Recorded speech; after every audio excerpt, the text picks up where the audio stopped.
Our podcast is a part of the World Podcast Network, now with over 1,000 podcasts.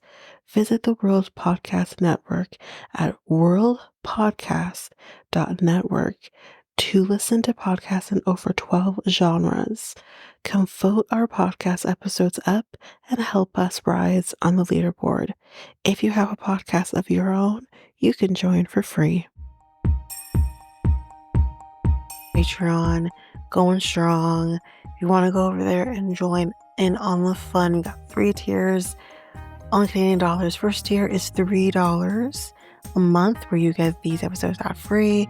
You also get AMAs once a month, or Learn About Me episode once a month. And then on the second tier, which is $5 a month, you get everything from the first tier, as well as coverage of a reality show of yesteryear. That's right now Jersey Shore, currently in season 3. You can also go to the main feed, where there will be the first episode of every season released there, so you can try that before you head over to the Patreon. And then on the third tier, you get everything from the first 2 tiers, as well as coverage from a true crime documentary. We got the backlog of Ashley Madison documentary, Man of 1,000 Kids, Into the Fire, Lacey Peterson, and again, all those episodes for the first episode of each is in the main feed, so you can try that before you head over. So if you are interested, you can head over to patreon.com/realityt times 2, and you can sign up for whichever tier you feel for. Again, you can try before you buy, which basically means you can try any tier for a week before committing to it. Even if you are on if you are on tier 1 or the first tier and you want to go over to the second tier, you could still try that second tier for a week before committing to the upgrade. So again, that is at patreon.com/realityt times 2. And of course, the link is in the show notes, website, social media accounts. It's all available there.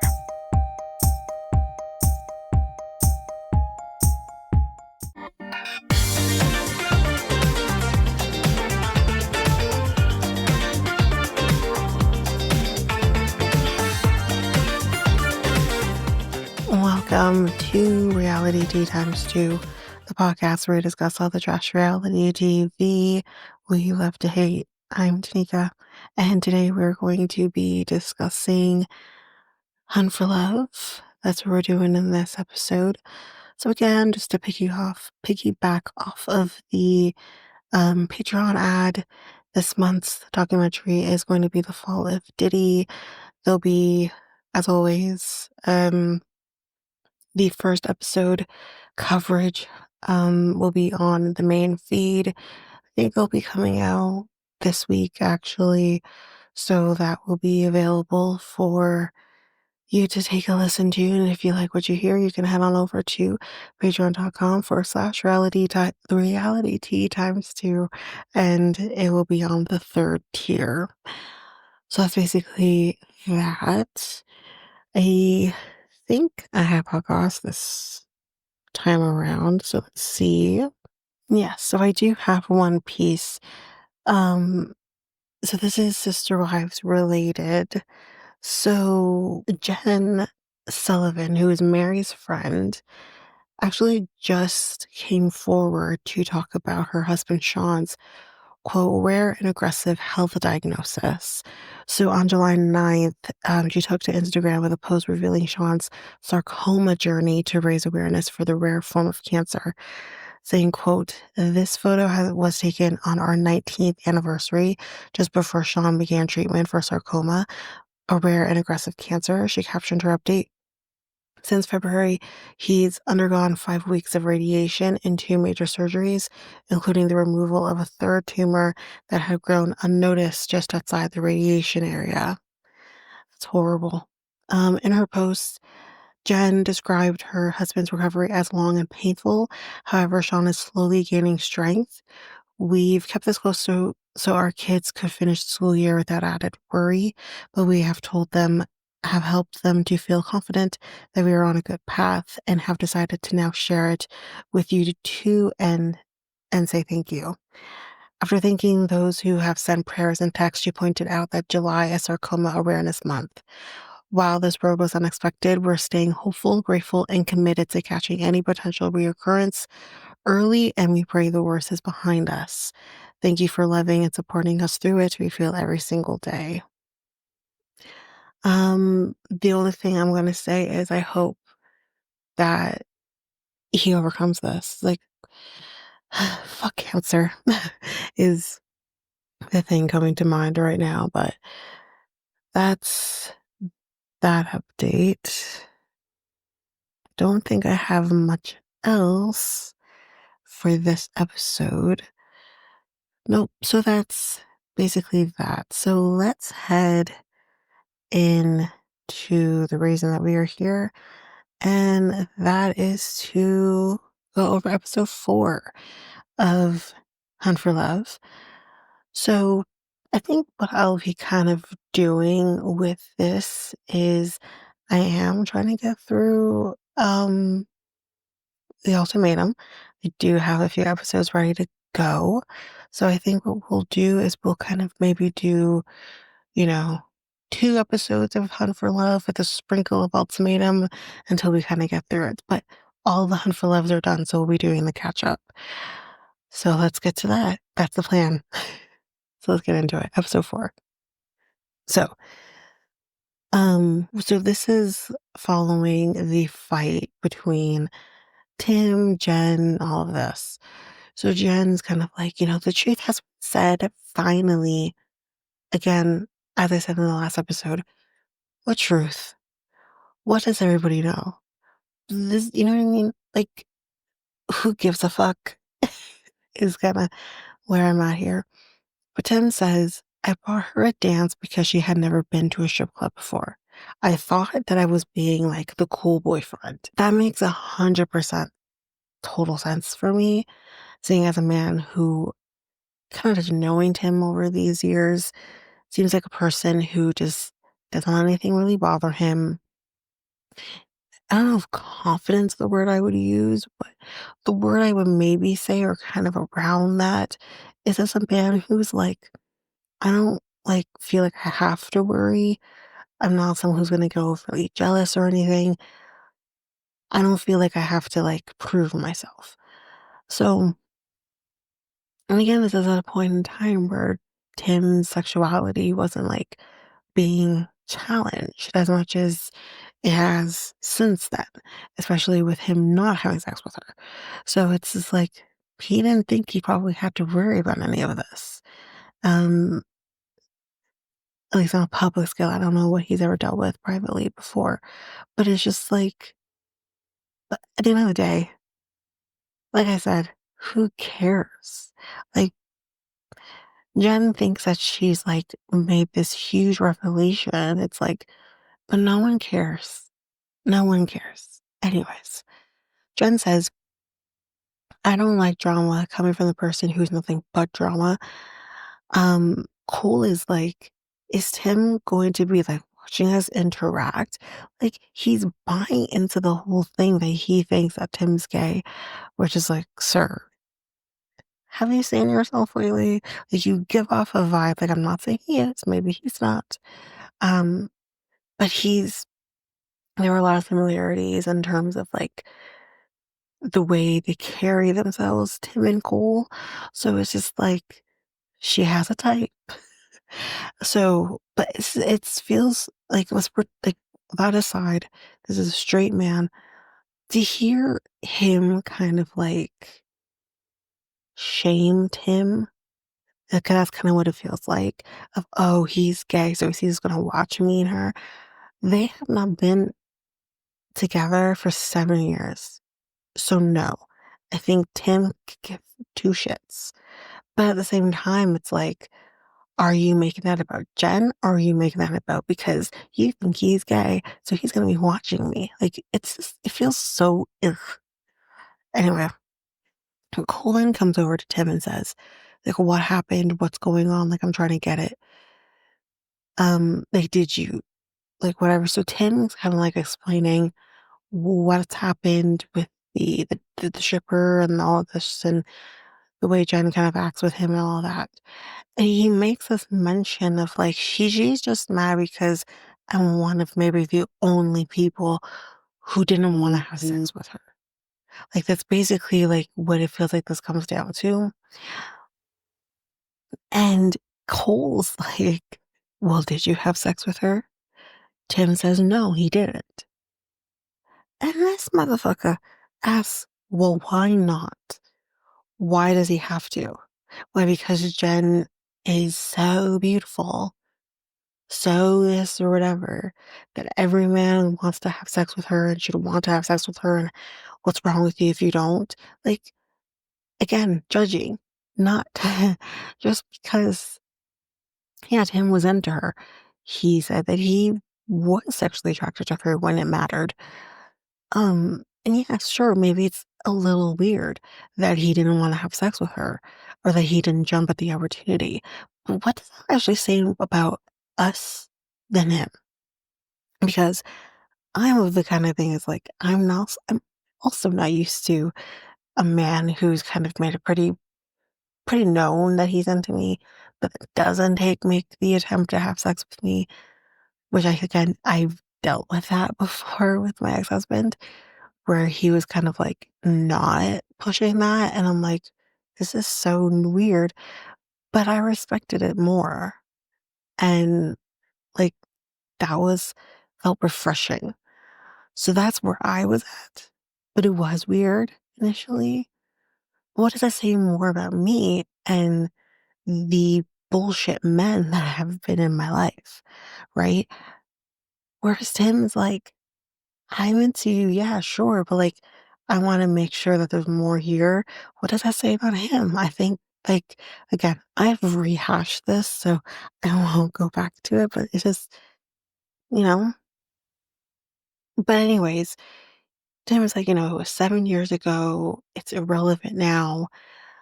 Or was that Cole? Cole might have been saying, it's 7 years ago. It's irrelevant. Like, why is all this being brought up now? And Tim's like, but it's not irrelevant because it's happening right here, right now. All of this bullshit is being brought up right now, not 7 years ago, now. So Jen ends up coming over at this point, and Cole's like, let me have some time to talk to him. Let me hash this out. Give me a minute. Like, let me talk to him. Again, I see nothing wrong with what Cole said. Give me a minute to have a clear head here without you, getting along on this and you're coming in pretty passionate about it, whereas he's thinking of it very differently. Let's talk to him. I saw nothing wrong with that. However, she did because she's like, I don't like that he pushed me aside. It's controlling. Well, we're going to see here throughout these next few episodes with Jen is her really using the word controlling or basically trying to put like these men into like this place of, oh, you're controlling because you tell me what to do or whatever. She's so quick to kind of put this negative like this negativity to what he's doing to fit her narrative when that's not what's happening here. Sure, maybe her ex-husband was controlling. Sure, maybe Jesse was controlling. I can believe that. We know enough about Jesse to know that that's very possible that Jesse was controlling her. I don't think for a second that he wasn't. Um, but that's not every man. But now it makes me wonder, kind of see how she's treating it with Cole. Is her ex-husband as controlling as she lends it to be?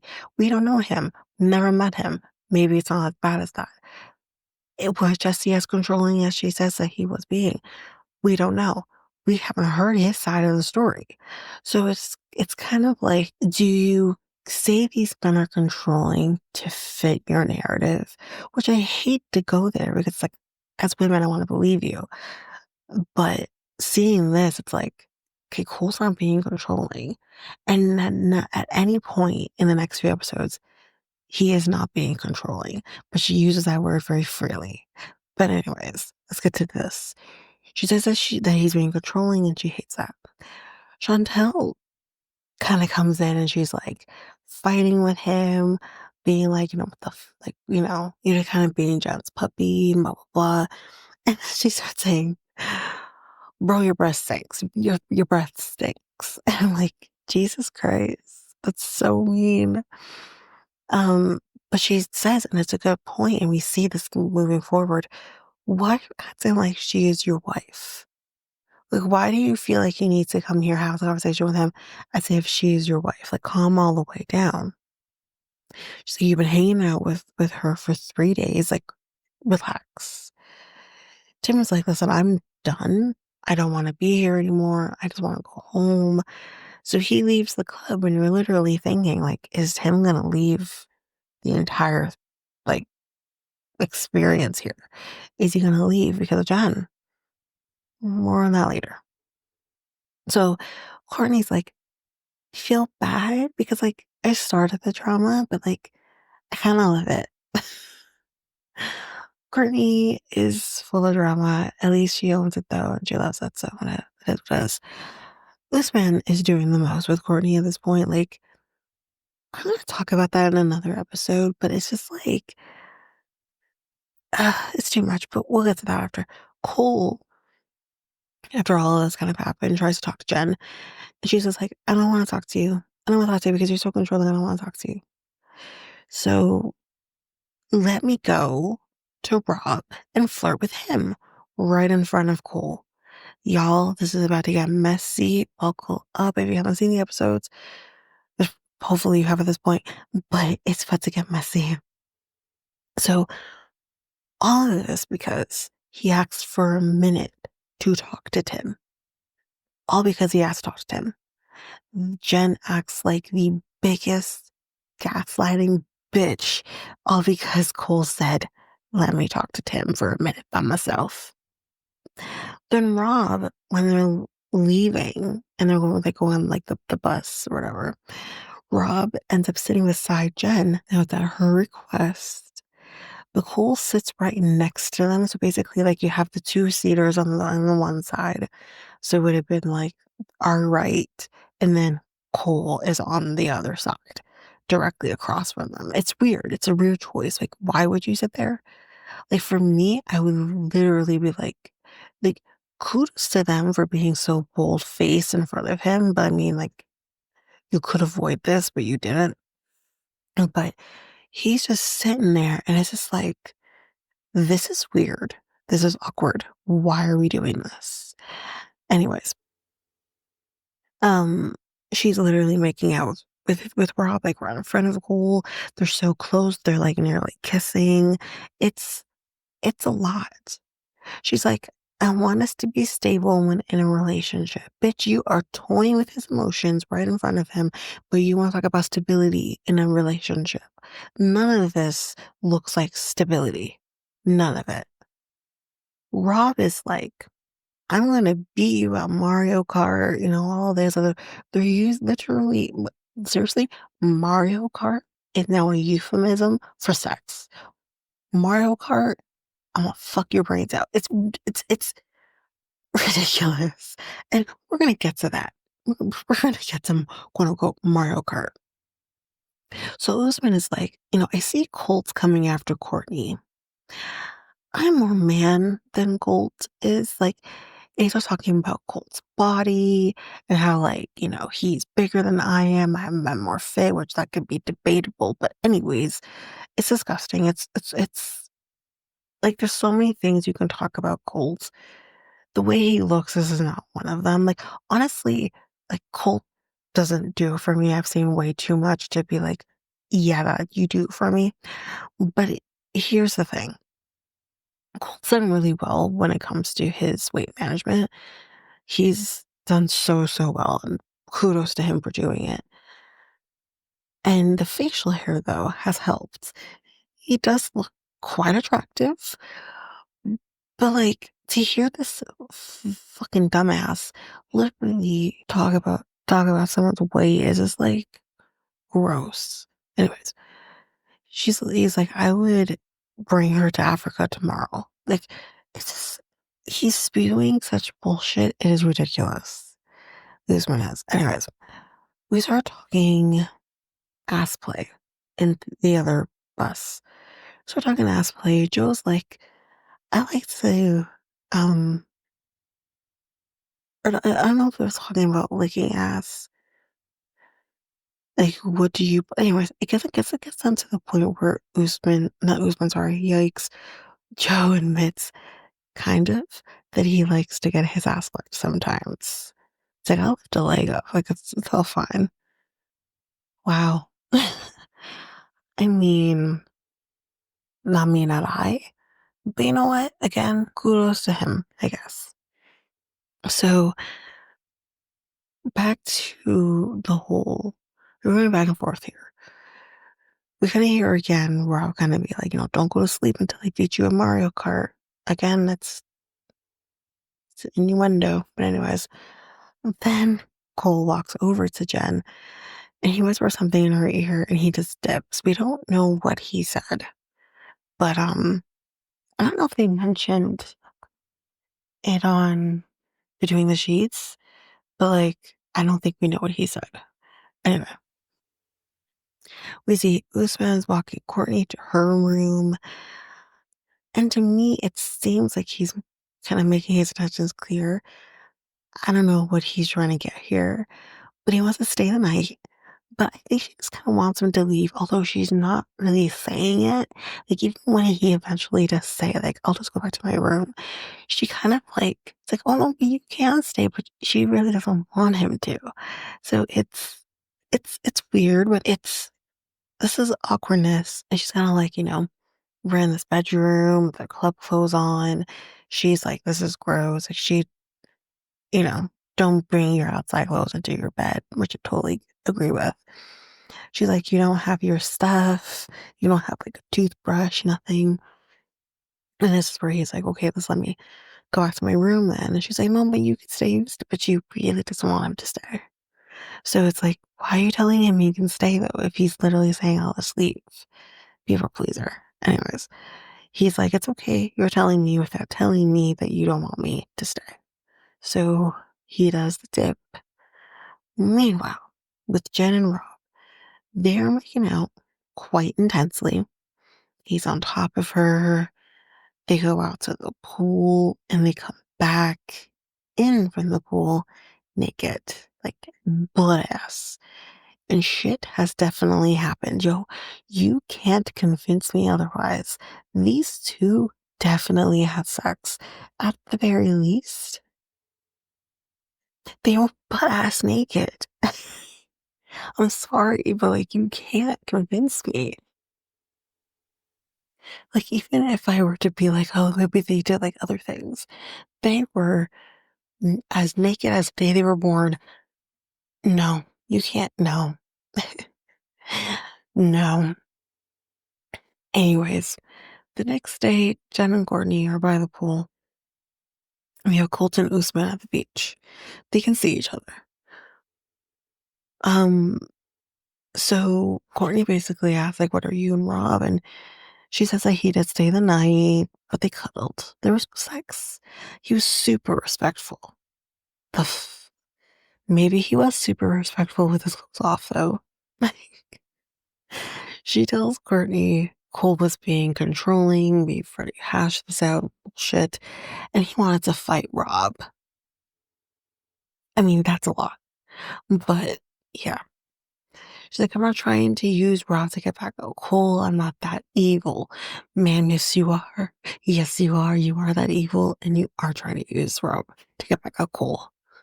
But you will also use Cole to get back at Rob. Like, we'll see that later. She she is evil. So Usman and Colts, we see them talking. And like, so I think Usman says, so you like Jen Cole? You like Jen? That was so out of left field. Because Colt has never talked about Jen at all. But he says, she's attractive.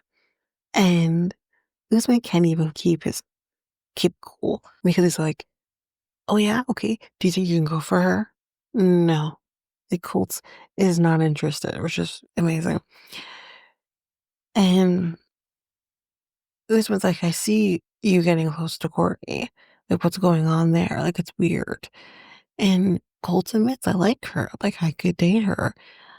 And Usman is being weird and possessive and weird. It's kind of like, bro, she's my girl. Where, when, and how you haven't staked your claim. You haven't even taken her on a date. And you want to talk about, oh, she's my girl. The fuck you say? And he says, like, I don't think you should compete with me because, like, you would lose.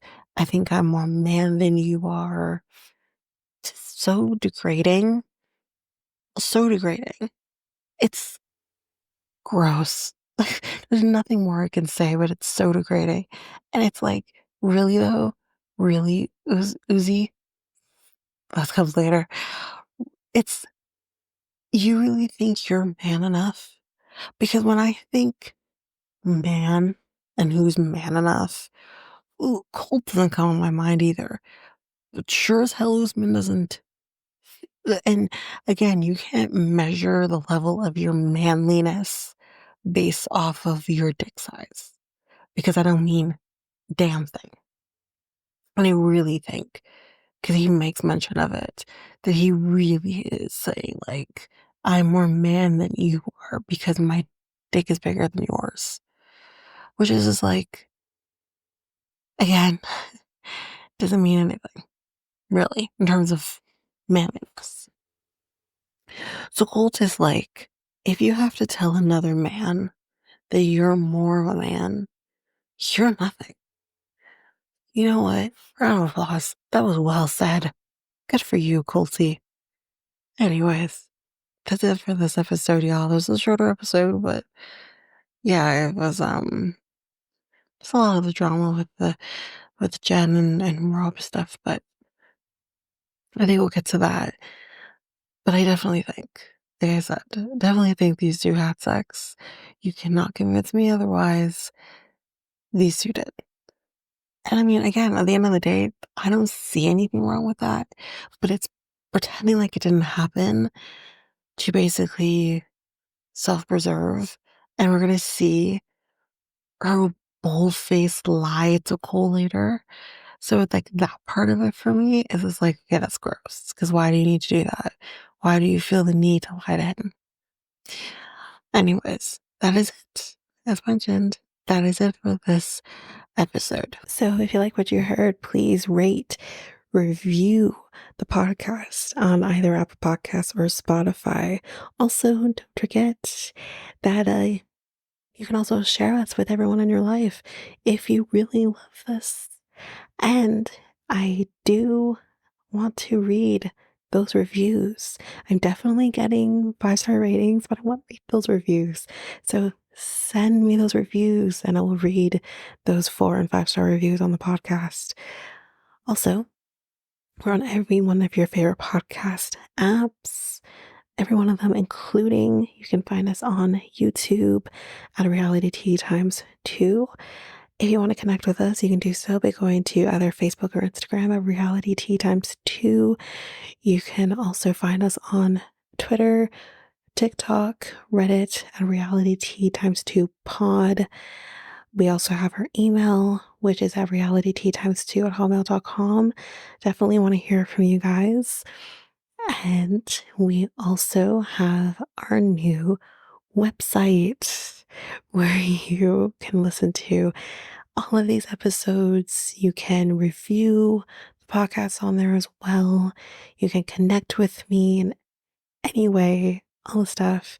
It's all there. And you can find me there at www.realityteatimes2, all spelled out, .podpage.io. It's there. And don't forget, I also have my other podcast with my friend Mikkel, Next Week Podcast, where we talk about all kinds of different topics. But you can find us on any of your favorite podcast apps over there as well. Or you can also go to YouTube and you go to Next Take Podcast, as well as our website, which is solo.to/Next Take Podcast. So yeah, there's that, and that's basically that. And again, don't forget, if all of this information is overwhelming, we do have all of the links, everything in our show notes. But that is it for now, guys. Thanks. Bye.